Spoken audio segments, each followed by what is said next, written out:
चलो आप एक बार करके पढ़ लेना, एक बार इससे पढ़ लेना।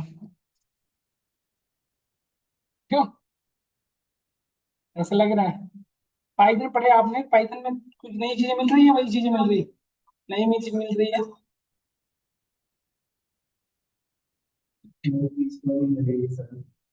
तो मैं स्टार्ट करते हैं। देखो बेटा, आज की क्लास में पढ़ रहे हैं इनपुट आउटपुट फंक्शन। थोड़ा इंपॉर्टेंट है। अरे वो चला गया क्या? वो यहाँ जो बैठा था उसका नाम क्या है? अरे मैं टाल दे दिया था, क्या नाम था? नहीं नहीं बच्चा था, मुकेश शायद। देखो आज की क्लास में हम पढ़ने वाले that is called input output function. देखो तो अभी तक हमने क्या क्या पढ़ लिया? डेटा टाइप कंप्लीट किया था, फिर हमने ऑपरेटर डिस्कस किया, नेमिंग कन्वेंशन सबसे पहले, फिर डेटा टाइप, फिर ऑपरेटर, सभी हम पढ़ रहे हैं इनपुट आउटपुट फंक्शन। ठीक है, प्रैक्टिस में रखना डेटा टाइप को, हमेशा प्रैक्टिस में रखना, आप कहीं से क्वेश्चन बनते हैं। देखो जैसे लेट से हमें ये आप नोटिस करो, ये हमारा कंसोल है, ये हमारे सामने जो दिख रहा है ये क्या है? आपका कंसोल। ये आपके सामने क्या दिख रहा है? इस जगह पर कंसोल दिख रहा है ना। और इस कंसोल्स पे हमें इनपुट अपने अकॉर्डिंग दिखाना है। जैसे इस पे होता है ना बेटा, जैसे अभी आपको दिखता है आउटपुट जो दिखता है, इस पे अपने डिजायर्ड आउटपुट दिखाना है, तो क्या यूज करेंगे हम? Output function. और यदि इस कंसोल से, मतलब इस डिस्प्ले से हमें इनपुट अपने इंटरनली लेना है, तो क्या यूज करेंगे? इनपुट। ये जो आपके सामने दिख रहा है इसे कंसोल कहा करते थे technically, this is called console.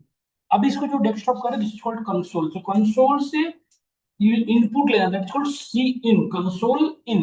इसे कहा जाता है इनपुट फंक्शन। कंसोल पे डिस्प्ले दिखाना, मतलब कंसोल पे अपने आउटपुट दिखाना, that is called C out.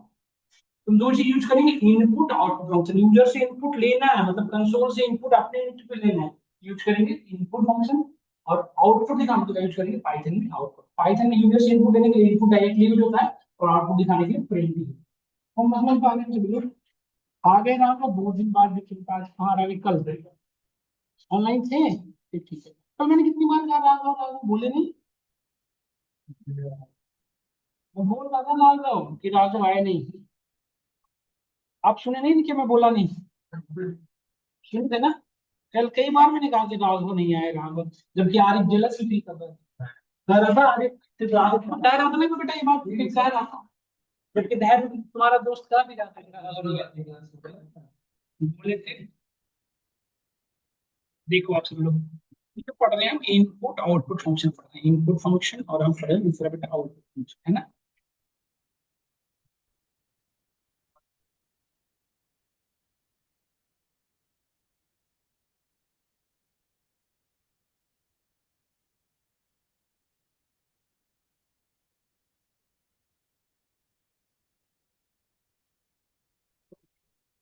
आज अपने मैं तो चला गया था sir. If you want to take input from user, then we can need to use input function, है ना। और if you want to display whatever output, then we use output function। लिखना पड़ेगा, समझ गए होगे सब लोग। तो इनपुट फंक्शन पाइथन में बेटा, इनपुट को हम कहते हैं इनपुट फंक्शन, और प्रिंट को हम कहते हैं क्या? Output function. यूजर को यदि आउटपुट दिखाना है तो क्या यूज करोगे? प्रिंट। तो मैं यूज समझाता हूँ। जैसे देखो आपके माइंड में क्वेश्चन आ रहा होगा, जैसे हमने एक वेरिएबल लिया n1 इज इक्वल टू 20 30, और n2 इज इक्वल टू 20। यहाँ देखो Raghav, add is equal to n1 plus n2 हमने यदि किया, और यहाँ पे ऐड लिखा, यदि मैं इस कोड को रन कर रहा हूँ तो क्या आएगा आउटपुट बताना। देखो क्या आ रहा है आउटपुट, बताना क्या आ रहा है। अब आपके माइंड में एक आ रहा होगा क्वेश्चन कि जब आउटपुट डिस्प्ले हो तो रहा है 50, तो फिर इस प्रिंट का यूज क्या है? मैंने कहा कि आउटपुट दिखाने के लिए तो प्रिंट यूज करते हैं, तो आउटपुट आ तो रहा है, फिर इसका यूज क्यों है? क्योंकि बेटा ये प्रॉपर आउटपुट नहीं है। जैसे हम लोग एक टेक्निकल पर्सन है, तुम्हें पता है कि 50 क्या है? n1 और n2 का एडिशन। बट एक नॉन टेक्निकल पर्सन को क्या पता है? कुछ आइडिया ही नहीं है उसका, तो ये सब। तो यूजर को हमें यदि यहाँ पे ऐसा लिखा हुआ था, यूजर को ज्यादा समझ में आता है कि एडिशन इज इक्वल टू 50, तो ज्यादा बेटर समझ में आता है ये सब। इस तरह की कस्टमाइज वे में आपको आउटपुट डिस्प्ले कराने के लिए किसकी नीड पड़ती है बेटा? आपको प्रिंट की। प्रिंट के अंदर हम स्टेटमेंट भी लिख सकते हैं, वेरिएबल भी लिख सकते हैं। तो जब भी आपको स्टेटमेंट लिखना हो तो डबल कोड या सिंगल कोड यूज करेंगे। क्या यूज करेंगे? डबल कोड या सिंगल कोड। तो जैसे लिखा हमने एडिशन इज इक्वल टू, देखो एक स्टेटमेंट ही तो है, क्या है? स्टेटमेंट है। और ये जो डबल कोड्स के अंतर्गत एरिया है, ये आपका एरिया, इसमें आप कुछ भी लिख सकते हो, हिंदी इंग्लिश जैसे आपको आइडिया हो, है ना। इसमें कोई ग्रामेटिकल एरर या सिंटेक्सुअल एरर अलाउड नहीं है, जैसे चाहो आप लिख सकते हैं। देन अब देखो, ये एडिशन इज इक्वल टू के बाद हमने कहा क्या क्या कहा था कि मुझे एडिशन इज इक्वल टू के बाद क्या चाहिए था? Addition is equal to what? जो ये वाली वैल्यू है ना, ये वैल्यू किसकी वेरिएबल की है बेटा? ऐड की। तो ऐड एक वेरिएबल है, तो वेरिएबल को हमेशा डबल कोड या सिंगल कोड से बाहर रखते हैं। तो डबल कोड जहां पे खत्म हो रहा है उसके बाद कॉमा देंगे, और यहाँ पे हमने ऐड लिखा। तो मैं अभी आउटपुट क्या दिखेगा देखो, एडिशन इज इक्वल टू 50। समझ में आ रहा है सभी को? इसको थोड़ा और बेटर में देख सकते हैं। राघव यहाँ देखिएगा, addition of n1 and n2 is, आप यहाँ पे कर सकते हो। अच्छा एक चीज देखो, क्या हम ऐड के जगह पे n1 प्लस n2 डायरेक्टली है तभी एडिशन हो जाएगा? तो अभी आप देखो यहाँ पे देखो बेटा, प्रिंट एक वेरिएबल को प्रिंट कर रहा था, जबकि यहाँ पे नोटिस करो क्या कर रहा है, एक्सप्रेशन को वैल्यूएट कर रहा है। ये सुनो सब लोग, समझ रहे हो? यहाँ पे और उसमें क्या डिफरेंस है? प्रिंट वहां पे एक वेरिएबल को डिस्प्ले कर रहा था, जबकि यहाँ पे एक एक्सप्रेशन को इवेल्युएट कर रहे हैं। मतलब हम प्रिंट के अंदर एक वेरिएबल को भी पास कर सकते हैं, अदरवाइज हम क्या कर सकते हैं, डायरेक्टली एक्सप्रेशन ही पास कर सकते हैं। इससे क्या फायदा होगा राघव, कि आपको ये अलग से बेटा वेरिएबल बनाने की जरूरत नहीं पड़ेगी। नहीं, अदरवाइज हमें ऐड नाम का अननेसेसरी वेरिएबल बनाना पड़ रहा है। यदि एक्सप्रेशन ही वैल्यूएट कर दे रहे हैं, तो अलग से वेरिएबल बनाने की नीड ही नहीं है आपको। ये सुनो, देखो यहाँ पे आ गया addition of n1 and n2 is equal to 50। Yes और नो? अब यहाँ पे नोटिस करो ध्यान से, जैसे n1 की जगह पे यदि n1 की वैल्यू आती तो और भी ज्यादा बेटर वे में समझ में आता। तो हम यहाँ पे क्या कर सकते हैं बेटा, ध्यान से देखो, हम यहाँ पे लिख सकते हैं प्रिंट एडिशन ऑफ, अब देखो यहाँ पे हमें वेरिएबल चाहिए, तो हमने यहाँ पे कॉमा से बाहर आए, कॉमा देके लिखा n1, addition of n1 comma and comma n2 is comma n1 plus n2। देखो ये आउटपुट आ गया, एडिशन ऑफ 30 एंड 20 50। बट ये थोड़ा नहीं लग रहा आपको complicated, double quote comma double quote comma unnecessary? इसको एक बेटर में यूज कर सकते हो, यूज कर सकते हो format function. We have a format function that works very well, है ना? कैसे? देखो ऐसे, जैसे हमने देखा यहाँ पे, ध्यान से देखते रहना, समझ जाना। आपने सुनो मेरी बात, पहले आप समझ लो, फिर मैं आपको क्वेश्चन दूंगा, फिर आप करना, ठीक है? अभी बस कोड को आप समझो, मैं पूरी कोड भेज दूंगा बेटा आपको, एक क्वेश्चन दूंगा, उसमें आप अटेंड करना पूरी आप, ठीक है? तो मैं समझते चले जाओ। देखो एडिशन ऑफ, अब हमें यहाँ पे क्या चाहिए, वेरिएबल चाहिए ना n1 की, n1 की वैल्यू चाहिए थी। तो जब जहां भी वेरिएबल चाहिए, कर्ली ब्रेसेस बना दो। यहाँ पे हमने क्या बना दिया, कर्ली ब्रेसेस। और ये पहली कर्ली ब्रेसेस है, इसलिए इसको लिखेंगे यहाँ पे 0, एंड दूसरी कर्ली ब्रेसेस में 1 इज, थर्ड कर्ली ब्रेसेस में 2 लिखा। यहाँ पे कितने कर्ली ब्रेसेस है, 3। तीन तीन की जगह पे 3 वैल्यू भी जानी चाहिए, तो यहाँ पे लिखोगे डॉट फॉर्मेट, और इसमें जो पहली वैल्यू डालोगे, देखो जैसे n1, n1 कहाँ पे, जीरोथ पे, तो ये n1 की जो भी वैल्यू रहेगी वो कहाँ जाएगी, जीरोथ पे, कॉमा n2 में जो भी वैल्यू डालोगे कहाँ जाएगी, 1 पे, क्योंकि जीरो पे बेटा क्या है, n1, और n2 किस पे है, 1 पे। और 2 पे कौन सी वैल्यू रखनी बताओ आप, 2 पे यहाँ पे कौन सी वैल्यू रखनी है, n1 प्लस n2 ना। तो हम यहाँ पे डायरेक्टली क्या लिख सकते हो बेटा, n1 प्लस n2, डायरेक्टली ऐसे लिख सकते हैं। देखो ये ज्यादा कन्वीनियंट वे में लग रहा है या नहीं लग रहा है, बताओ आप। चलो एक फंक्शन यूज करते हैं, तो अभी बताते हैं, वो फॉर्मेट ही अभी, हाँ बिल्कुल किसी का। अब देखो बेटा ये ना, अभी क्वेश्चन आप लोग बताना, जैसे मैंने यहाँ पे 1 कर दिया, यहाँ पे 0, अब क्या आउटपुट आएगा बताना आप। अब यहाँ पे 20 आ गए, क्योंकि अब n2 की वैल्यू कहाँ चली जाएगी बेटा, इसमें, और 0 पे n1 की वैल्यू कहाँ आ जाएगी, इसमें। समझ में आ रहा है ना? देखो राघव, समझ में आ रहा है बेटा आपको? जैसे हमने पढ़ा था ना इंडेक्सिंग, तो इंडेक्सिंग क्या था, 0 पहली वैल्यू 1, तो ऐसे ही पढ़े थे ना हम, वही फॉलो हो रहा है। और यदि यहाँ पे ऐसे कर देते तो क्या आता बताओ, जैसे हमने यहाँ पे लिख देता ऐसे, ये नहीं लिखते तो क्या होता? देखो ये यदि हम नहीं लिखे, ये आपको समझाने के लिए लिखा, इसे लिखने की जरूरत नहीं पड़ती बेटा, ये बाई डिफॉल्ट 0 1 2 ऐसे चलता है, बाई डिफॉल्ट 0 1। ये जो पहली वैल्यू है उसमें पहली वैल्यू में जाएगी, दूसरी वैल्यू दूसरी वाले में, तीसरी वैल्यू तीसरी वाले में। बट इंडेक्सिंग 0 से चलता है, समझिएगा। कभी कभी इंटर में पूछा जाता है कि 1 से स्टार्ट होता है 0 से, कहाँ से शुरू होता है, 0 से। फॉर्मेट फंक्शन के अंदर जो वर्किंग फ्लो है 0 से है। समझ में आया नहीं आया सबको? इसको और कन्वीनियंट तरीके से करने के लिए हम क्या यूज करते हैं, फॉर्मेट फंक्शन। यहाँ पे एफ लगा दो बेटा, बहुत सिंपल है, सबसे ज्यादा यूज होता है। एडिशन ऑफ n1 चाहिए था तो कर्ली ब्रेसेस के अंदर n1 लिख दो, एंड n2 चाहिए था तो यहाँ पे कर्ली ब्रेसेस के अंदर n2 लिख दो, हो गया। ईच कर्ली ब्रेसेस के अंदर n1 प्लस n2 लिख दो। देखा आपने ये चीजें, ये सब लो, addition of n1 and n2 is equal to n1 plus n2। समझ में आया नहीं है, बताओ आपको? ये जो पूरा डबल कोट्स में नहीं, यहाँ पे सिंगल कोट लिख सकते हो, बट एफ पहले लिखना पड़ेगा। लिखते हो ना, तो ये जो कर्ली ब्रेसेस के अंदर की एरिया है वो क्या बन जाता है, एक वेरिएबल। ये जो कर्ली ब्रेसेस के अंदर का एरिया है वेरिएबल का है। यहाँ तक समझ में आया सबको? अब फॉर्मेट करनी पड़ी, यही सी का ये है बेटा, इसी का ये दोनों एक दूसरे का इंटरनेट। अभी क्वेश्चन मेरा ये है आप सभी से, सुनो। आप x की वैल्यू ले लो 45, और y की वैल्यू ले लो लेट से और 12। इन दोनों का मुझे सारे अर्थमेटिक इन दोनों को यूज करके और perform all the arithmetic operation in a single line करो, फटाफट। अर्थमेटिक ऑपरेशन परफॉर्म करना है। करिए तो फटाफट। अर्थमेटिक ऑपरेशन कौन कौन से होते हैं Raghav? Add, subtract, multiply, division, और कौन होते हैं राघव? तो इधर और कौन होते हैं बेटा बताओ? एडिशन, है ना, ये हम एक्सपोनेंशियल कह सकते हो, यही ना। करिए तो परफॉर्म करो तो। एक्सपोनेंशियल छोड़ दो, चार करके दिखाओ, एडिशन सब्ट्रैक्शन मल्टीप्लिकेशन, चार तो फटाफट करो। All of you try to do this, जल्दी से कर लो इसको, तुम आगे बढ़ेंगे। करो Raghav. Addition is equals to x और वाई की दो वैल्यू ले लो सिंपल, एक्स की वैल्यू 45, वाई की वैल्यू 12, ठीक है। तो एडिशन करना है इन दोनों को भी यहाँ पे, तो एफ क्यों लगा रहा हूँ पहले आगे बताओ। Is equal to x plus y, यहाँ देखो करली ब्रेसेस में के अंदर लिखना पड़ेगा एक्स प्लस वाई, ये करली ब्रेसेस के अंदर का एरिया है।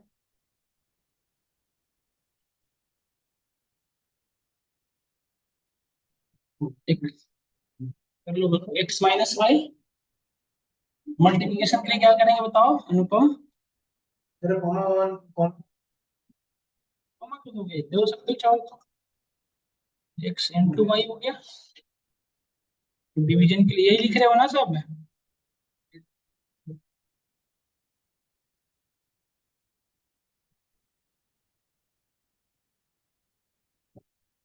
देखो आगे समझे नहीं?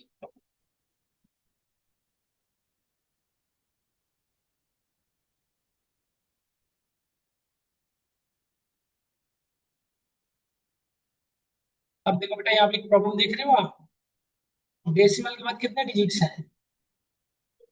कई सारे। तो हाँ आता है। अब डेसिमल के बाद दो डिजिट को फिक्स करना हो तो क्या यूज करोगे बताओ? डेसिमल के बाद मल्टीपल डिजिट है ना। डेसिमल के बाद यदि मैं आपसे कहूँ मुझे दो ही डिजिट चाहिए तो क्या करोगे? राउंड, है ना।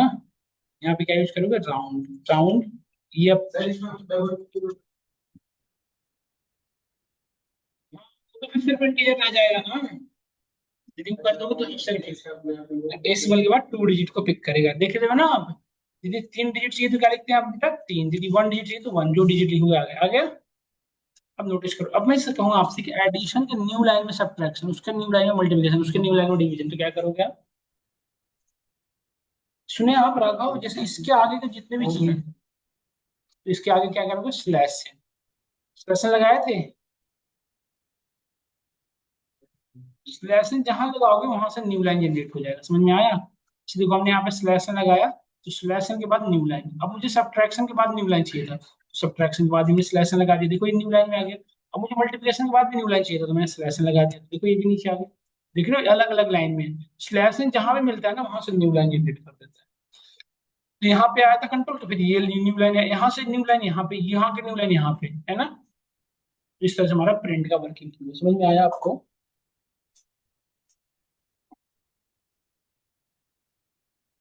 ये सब लोग कर लिए नहीं किए बताइए?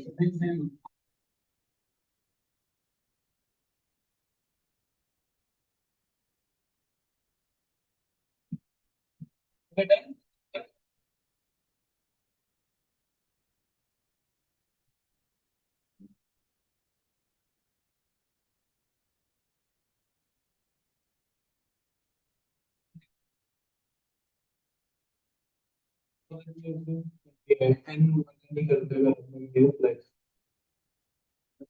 इंटर मार्केट नीचे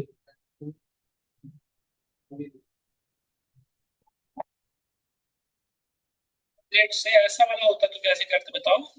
इसमें कहूँ कि ये वाला होता तो कैसे करते लविश, ये वाला होता कैसे करोगे? यदि ये वाला यूज करना होता और इसमें डिवीजन करना होता एन वन एन टू का, तो कैसे करते बताओ? डिवीजन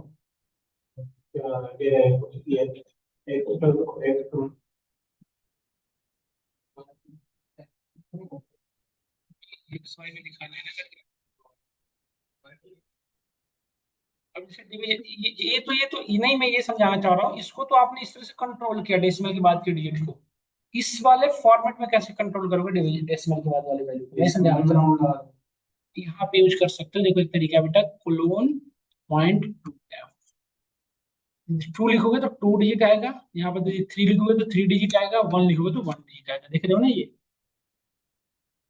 इस सिनेरियो में ऐसे हैंडल करते हैं, वो राउंड एक सही तरीका है बट वैसे भी यूज कर सकते हैं। फ्लोर को, floor second floor, two floor. समझ में आया आपको? इस तरह से क्लियर हुआ है दोनों तरीका, प्रिंट है दोनों पे, समझ में आया नहीं है बताओ? अब मैं बात करता हूँ इनपुट लेने वाली, ये कर लेना प्रैक्टिस में। अब हमें यूजर से इनपुट लेना है, और इनपुट जब लोगे यूजर से, तो इस इनपुट को कहीं ना कहीं स्टोर करोगे वेरिएबल को। जैसे इनपुट यूजर ने कुछ भी एंटर करेगा, उसे हवा में तो नहीं रखोगे ना, स्टोर करना होगा। We need to store that value, yes और no? So we need to define a variable DF, just एक वेरिएबल डिफाइन किया, इसके आगे हमने लगाया इनपुट। तो इसको कोड को रन करें। आप देखो एक बॉक्स आ गया ना आपके सामने, यहाँ पे देखिए एक बॉक्स ओपन हो गया। इस बॉक्स में कोई वैल्यू डालो, उसकी यहाँ पे डीएफ की वैल्यू आ गई, आ रही है। फिर से कोड को चलाया, फिर बॉक्स आ गया, फिर यहाँ पे लिखा हमने लेट से श्याम, एंटर किया। देखो फिर से वही डीएफ की वैल्यू श्याम आ रही है, यस और नो? तो मेरा कहने का सेंस ये है कि ये जो वेरिएबल है, अब देखो यहाँ पे जब कोड दोबारा चलाया हमने, तो यहाँ पे कुछ लिखा हुआ नहीं आ रहा, व्हाट यू वांट कुछ लिखा हुआ रहता कि इंटर योर नेम। अब जैसे कोई फॉर्म फिलअप करते हो तो आपने देखा होगा सब में रिकमेंड वो दिया जाता है, ये सब में। उसी तरह से इसमें नहीं दिया हुआ है, तो कैसे करोगे बताओ? इसके अंदर ब्रैकेट में यहाँ पे इनपुट फंक्शन के अंदर भी यूज कर सकते हो, डबल स्टेटमेंट ऐसे लिख सकते हो, डियर इंटर योर नेम यहाँ पे से।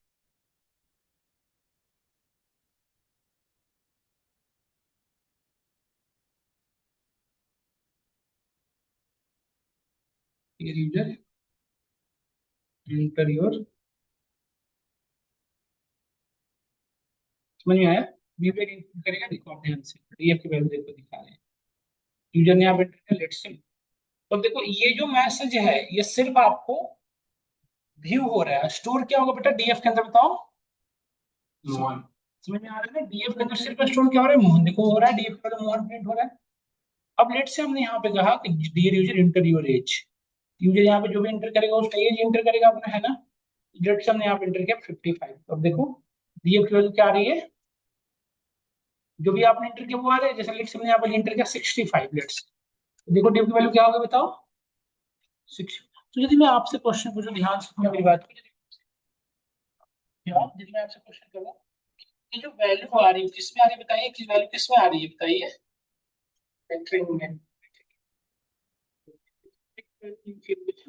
स्ट्रिंग में चाहिए, इंटीजर चाहिए, तो क्या किया? देखो एज के साथ तो मल्टीप्लाई डिवाइड एडिशन करते हैं ना, इसके साथ हम कर ही नहीं पा रहे, तो फिर क्या करेंगे? स्ट्रिंग से इंटीजर में कन्वर्ट करने के लिए हम क्या पढ़े थे बताइए?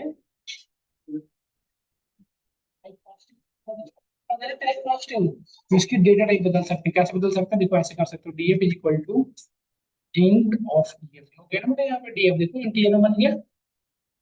इसी को यहाँ पे भी लिख सकते हो आप, अलग से लिखने के बजाय यहीं पे लिख। तो अब क्या होगा राघव बताओ?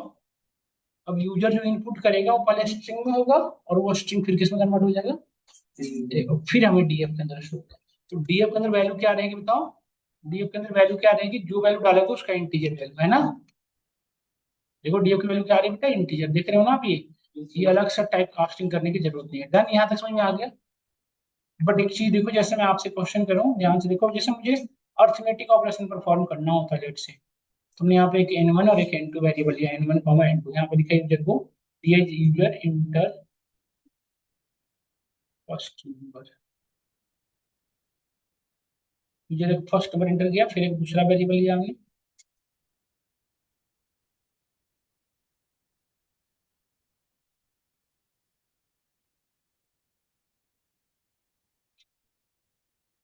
इन दोनों का मुझे एडिशन करना है, तो क्या लिखेंगे बताओ? इन दोनों के सारे अर्थमेटिक ऑपरेशन परफॉर्म कराने, तो ये लाइन में यूज कर लूँ? आपको समझ में आ रहा है ना? दिक्कत तो नहीं होगी? ये लाइन में यूज कर लूँ, किसी को परेशानी नहीं होगी ना?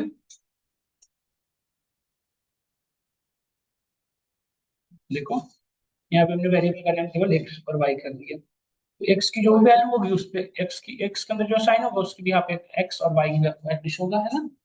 इस कोड को मैंने रन कराया, देखो पहली वैल्यू क्या आ रहा है? फर्स्ट में एंटर किया, दूसरा नंबर में एंटर किया, देखो इसलिए यहाँ पे सारे अरिथमेटिक ऑपरेशन परफॉर्म हो गए ना? बट एक चीज देखो बेटा, ध्यान से देखो, जैसे ये कोड तो प्रॉपर चल रहा था, बट यहीं पे एक प्रॉब्लम आ गई, कब? जब हमने एक नंबर इंटीजर एंटर किया, दूसरा नंबर हमने इंटीजर स्ट्रिंग एंटर कर, सॉरी फ्लोट एंटर किया, क्या कोड रन कर पाएगा? क्यों? क्योंकि फ्लोट को, फ्लोट स्ट्रिंग है वो नहीं हो पा रहा है ना? तो कैसे करोगे बताओ इस नहीं भी? क्या है ना? क्योंकि ये आपको नहीं पता है कि बताओ इन हो सकता है दो नंबर के इंटीजर में एक इंटीजर का फ्लोट हो सकता है या दोनों फ्लोट हो सकता है। तो कितने कोड लिखोगे बताओ? एडिशन करने के लिए 10 लाइन का कोड नहीं लिखोगे ना कि इंटीजर के लिए अलग, फ्लोट के लिए अलग, एक इंटीजर स्ट्रिंग के लिए अलग। ऐसा तो नहीं हो सकता। तो इस प्रॉब्लम को सॉल्व करने के लिए जहां पे इंट लगा रहे हो ना बेटा, यहाँ पे क्या यूज करो आप? इवैल। इवैल क्या है? एक इवैल्यूएट नाम का मॉड्यूल है। इवैल्यूएट क्या है? इस जहां पे आप इंट फ्लोट लगा रहे हो ना, यहाँ पे इंट फ्लोट ना लगा के आप सीधा क्या लगा दो? इवैल। ऑटोमेटिकली ये इनपुट को समझ जाएगा। यदि इंटीजर होगा तो इंटीजर समझेगा, फ्लोट को क्या समझेगा? फ्लोट। समझ में आया? देखो क्या, देखो इससे कोड रन कराओ। देखो,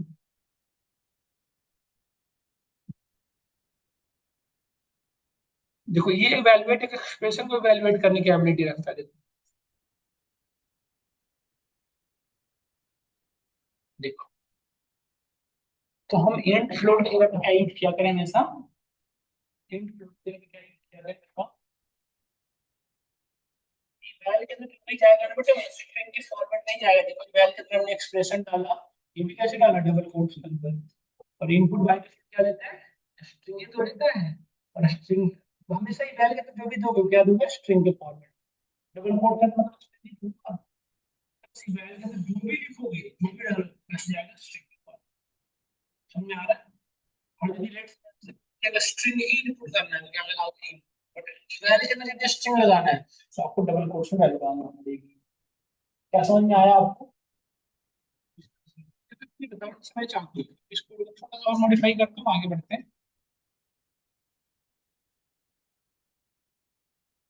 देखो यहाँ पे यूजर की जगह पे मैं चाहता हूँ यूजर का नेम इनपुट लेना है। यूजर का नेम इनपुट लेने के लिए क्या करना पड़ेगा बताओ? यूजर का यदि मुझे नेम इनपुट लेना है तो इवैल इंट लगाने की जरूरत है? बताओ, यूजर का नेम इनपुट लेने के लिए वैल इंट लगाने की जरूरत है? नहीं, क्यों? क्यों? क्योंकि नेम ऑलरेडी स्ट्रिंग है ना। इनपुट फंक्शन बाय डिफॉल्ट किसमें यूजर से इनपुट लेता है? स्ट्रिंग में। आ जाओ बेटा, आ जाओ, आप आ जाओ।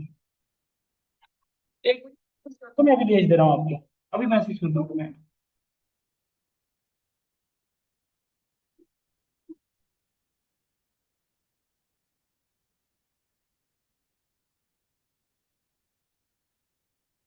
बड़ी दुविधा है क्लास की।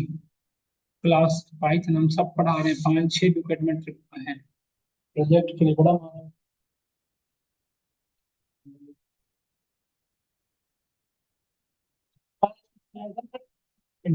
इस बैच में भी कहीं फर्स्ट वाला कब हुआ था सर? वो बैच क्यों नहीं हुआ था? कल हुआ था।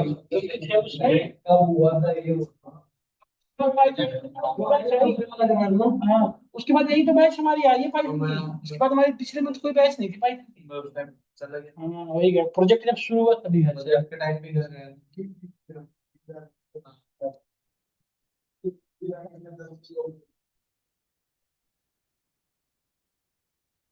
कराएंगे इस वाले बैच में। इसीलिए देखो ना, इसमें चल रहा है ना स्पीड। देखो इसमें लग रहा है ना आपको ठीक ठाक स्पीड? नहीं लग रहा है? यूजर इंटर योर नेम, यहाँ पे यूजर अपने नेम इंटर करते हैं। और ये जो यूज देखो समझो, यहाँ पे मैं चाहता हूँ यूजर से इनपुट ले लिया नेम। अब यहाँ पे जहाँ पे यूजर है ना, वहाँ पे यूजर का नेम लिखा हुआ है। तो हम क्या कर सकते हैं? इसको डिलीट करके यहाँ पे हम क्या यूज कर सकते हैं? यूजर नाम का वेरिएबल है ना। बट यूजर नाम का वेरिएबल तब यूज होगा जब यहाँ पे फॉर्मेट लगाओगे, है ना। तो अब आप लोग क्या देखें कि इनपुट फंक्शन के अंदर भी हम यूजर वो लगा यूज कर पा रहे हैं, क्या यूज कर पा रहे हैं? Format function. समझ में आया नहीं आया बताओ? तो ये बेटा ये चीजें पहले पहले नहीं थी, पाइथन 3.9 के बाद से चीजें ऐड हुई है। पाइथन के यहाँ पे लिखा हूँ इवैल आपको इंटीजर स्ट्रिंग कुछ भी एंटर करो उसको अपने आप समझेगा कि इंटीजर है, उसको समझेगा इंटीजर है ना। नहीं समझे? हाँ। जैसे यहाँ पे इंट लिखते थे तो सिर्फ इंट में कन्वर्ट करता, फ्लोट लिखते तो सिर्फ फ्लोट करता। इवैल क्या है? के ऊपर डेसिमल वैल्यू भी डालना, उसको डालना पड़ता है। वेरी गुड, बहुत समझदार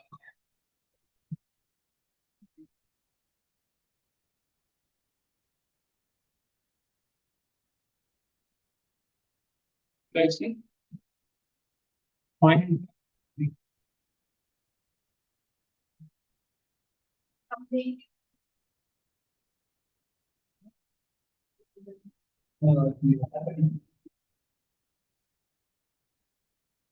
अरे पढ़ लो तुम दोनों।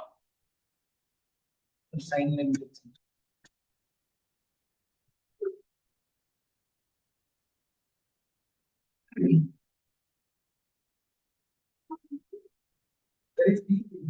स्लैश टी वन टैब का स्पेस लेगा।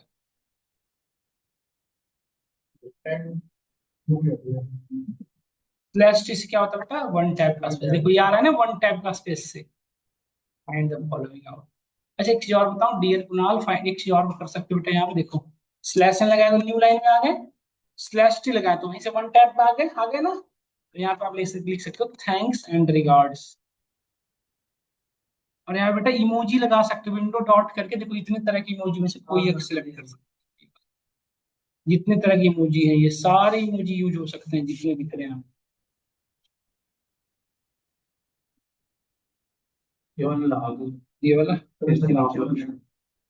हट, ये मेरे तात्मा का लगवाओगे।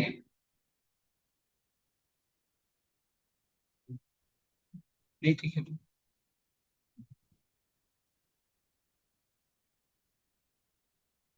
हंसता बहुत है वो।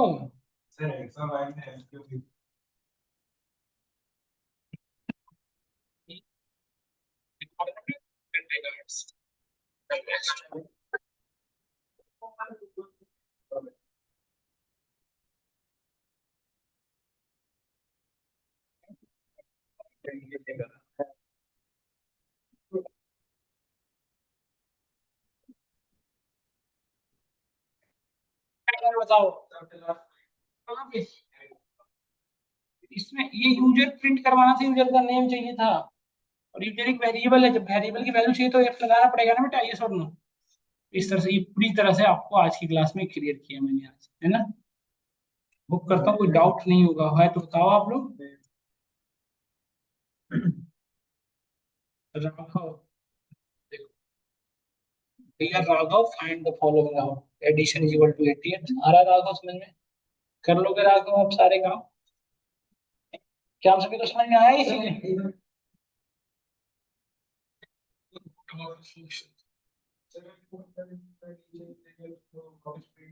हाँ इसी में लिख दो सिलेक्शन लगा दो। अलग से प्रिंट क्यों लगाते रहो, बस इसी समझा रहा हूँ, एक ही प्रिंट के अंदर बहुत सारे काम होते हैं। शुरू कर दो।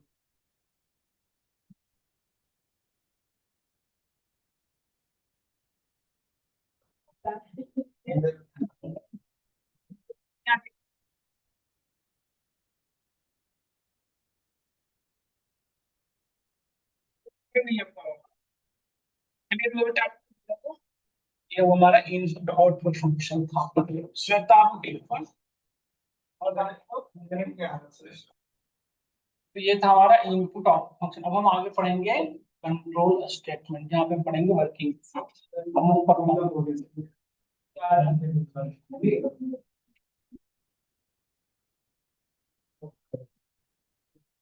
देखो हम नेक्स्ट टॉपिक हम क्या पढ़ेंगे, हम अभी क्या पढ़ेंगे। देखो ये यहाँ समझ में आ गया हो, हम बढ़ते हैं आगे की ओर। कंट्रोल स्टेटमेंट क्या होता है बेटा, सुनना ध्यान से। जैसे आपने देखो अभी तक जो कोड लिख रही हो, यहाँ पे ध्यान से देखना सब लोग। जैसे आपने जो यहाँ पे कोड लिखा, तो ये कोड कैसे चल रहा है, टॉप टू बॉटम ऐसे चल रहा है ये सब में। एक बार यदि हमारा कंट्रोल यहाँ आ जा रहा है बेटा, तो वापस नहीं जा रहा है ना टॉप पे। दूसरी चीजें जैसे मैं चाहता हूँ कि मैं यहाँ पे जो लाइन मल्टीपल लाइन लिखूँ, यहाँ पे कंडीशन डिफाइन कर दूँ, ये कंडीशन दे दूँ। तो यदि ये कंडीशन जब जब ट्रू हो तो ये लाइन रन करे ये, और यदि ये कंडीशन फॉल्स हो तो ये लाइन रन करे। क्योंकि पाइथन का ऐसा बेसिक नेचर तो है नहीं। पाइथन का नेचर क्या है कि हर एक लाइन को रन कराएगा, किसी भी लाइन को नहीं स्किप करेगा, यही ना। तो यदि इस तरह की वर्क करना है दिन के लिए, क्या करता है आपके कंट्रोल के फ्लो को कंट्रोल करता है। वो टॉप से बॉटम, बॉटम से फिर से टॉप पे ले जा सकता है। ये एबिलिटी किसके अंदर, इसके अंदर बताओ, कंट्रोल स्टेटमेंट। थोड़ा एक्सप्लेन कर दो बता क्या है।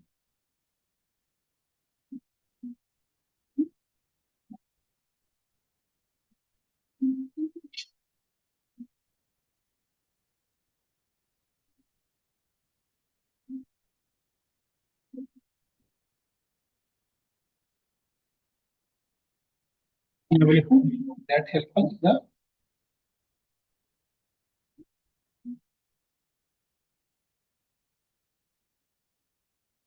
that help us to control the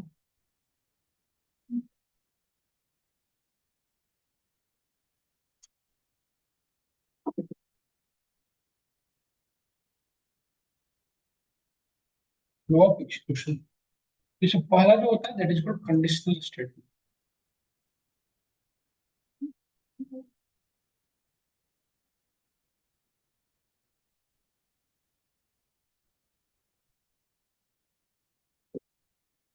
conditional statement होते हैं इफ, एलिफ और if तीन, फिर आते हैं लूप स्टेटमेंट।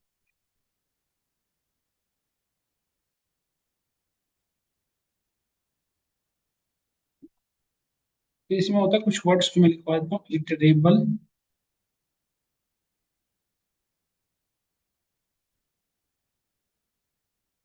इटरेटर्स,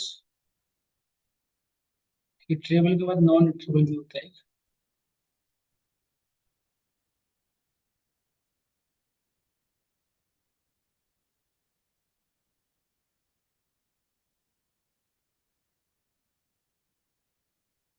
देखिए हो गया ना? ये हमें जानना चाहिए, फिर करके डिस्कस करेंगे इटरेबल, नॉन इटरेबल, ठीक है। इटरेबल ये होगा ना जब कल की किसी क्लास में बैठेगा और सर पूछ देंगे कि इटरेबल नहीं पढ़े तो कह देगा नहीं पढ़े। हाँ। बोलेगा पढ़े, इससे तो डिवाइस करना।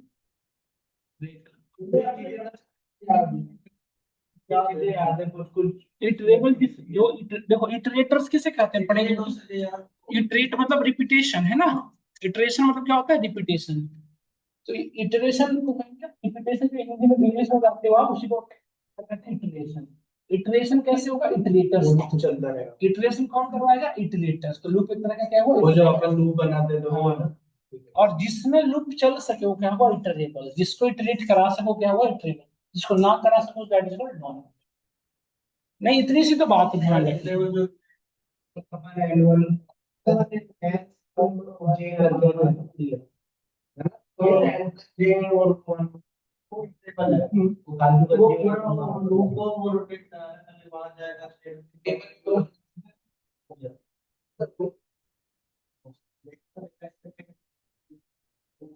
तेजी से पढ़ के जाओ प्रोजेक्ट बनाएंगे, रिवीजन वाले बैठे नहीं, तो कॉलेज जाएगा बीटेक में। ये भी तो एडमिशन 10 तक, फिर तुम अभी करके जाओगे प्रोजेक्ट। हाँ प्रोजेक्ट काउंसलिंग नहीं करा है सर।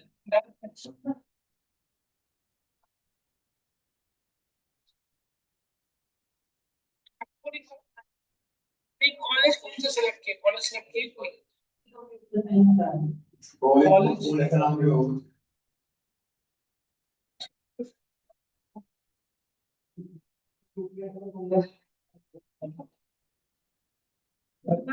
कॉलेज कौन सा सिलेक्ट किए। हाँ देखो, हाँ कॉलेज बहुत अच्छा भी आईटी। तुम वहीं से पढ़े क्या।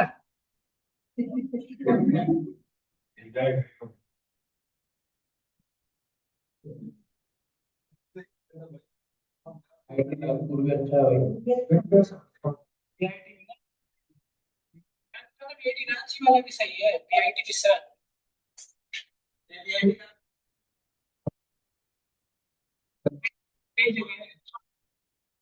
नहीं मिल रहा तो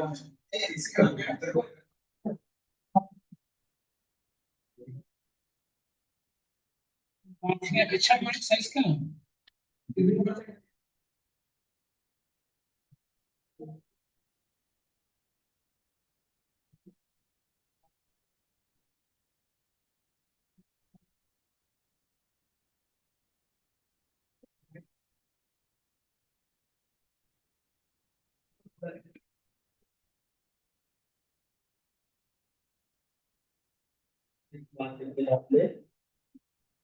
मैं भी वहां जाके ना खुश रहना, परेशान करेंगे बच्चे, थोड़े खुश रहा करो ऐसे नहीं ना। जैसे देखो इस वजह से पूछ रहे थे ना ऐसे, ऐसे आप भी बोला जैसे जैसे सबको ना जब जैसे भी बोले ना कि 90 से ऊपर है, ऐसे बोलना सीख जाओ, नहीं तो कॉलेज में ना बच्चे